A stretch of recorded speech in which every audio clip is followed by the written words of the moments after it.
Histoire de bien-être. Trouver la sérénité dans les petits moments. Il était une fois un homme nommé Lucas. Comme beaucoup d'entre nous, Lucas était constamment occupé, toujours à courir derrière des objectifs, des deadlines et des attentes. Chaque jour, il se réveillait avec la sensation que le temps lui échappait et que le stress était son compagnon le plus fidèle. Le moment de prendre du recul.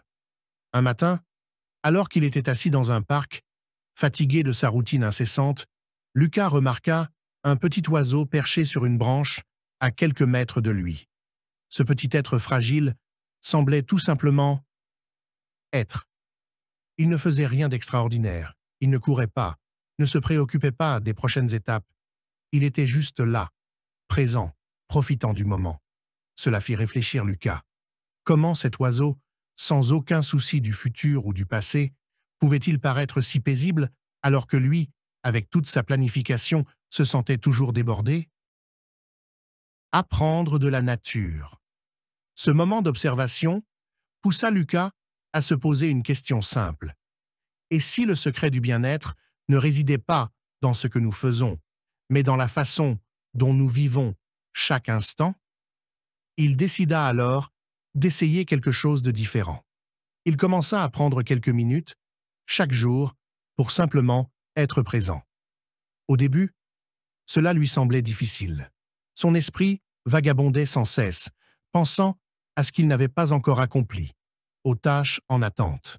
Mais petit à petit, il apprit à se recentrer. Le pouvoir de la simplicité. Lucas découvrit que, comme l'oiseau dans le parc, il n'avait pas besoin de courir après le bonheur ou le bien-être. Tout était déjà là, dans les moments simples.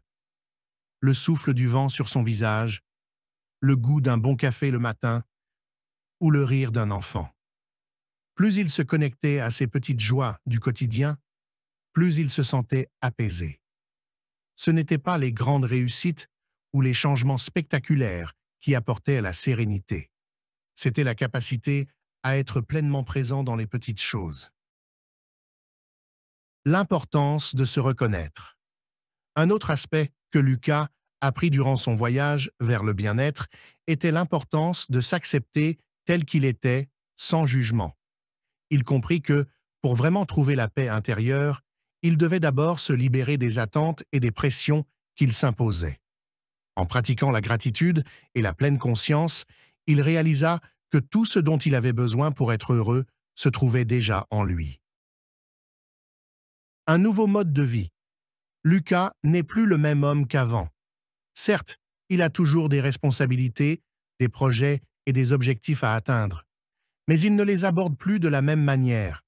Il vit chaque instant avec attention, savourant les petits plaisirs de la vie, plutôt que de constamment courir après un bien-être futur.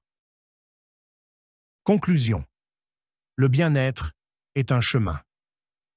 Cette histoire est un rappel pour nous tous. Le bien-être n'est pas un état final à atteindre. Il est dans chaque pas que nous faisons, dans chaque souffle que nous prenons.